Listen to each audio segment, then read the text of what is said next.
Udkhulu fis silmi, masuklah. Al-Aufi meriwayatkan daripada Ibnu Abbas, Mujahid, Taus, Ad-Dhahak, Qatadah Sudi mengatakan udkhulu fis silmi, masuklah ke dalam Islam. Maknanya ambillah Islam, ajak kepada Islam. Wahai orang beriman, Allah Taala kata masuklah ke dalam agama Islam itu. Dalam Islam itu ambil.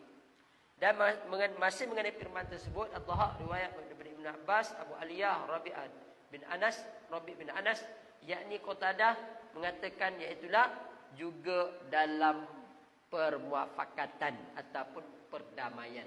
Fisilmi maknanya berdamailah, berbaiklah. Dalam konteks ini sebut berdamai. Masuklah ke dalam perdamaian. Islam ni agama damai, agama sejahtera, agama bukan peperangan.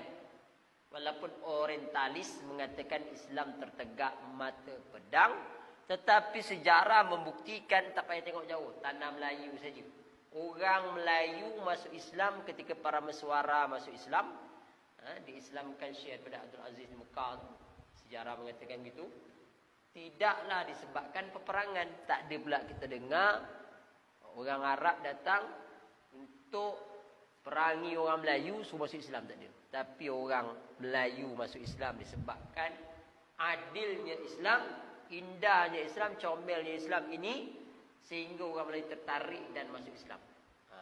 Semua begitu. Pergi ke China, orang Islam ramai di China. Pada dinasti Yuan, Mongol Yuan, dan dinasti Ming. Mongol Yuan ni 1200 lebih, Ming 1300 lebih, 368 sampai 1400, 1400 lebih lah.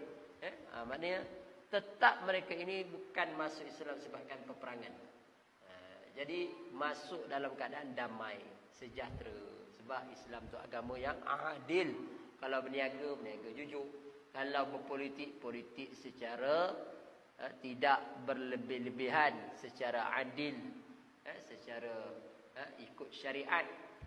Kalau dalam bab muamalat, bab timbangan, bab takaran, semua tadi itulah.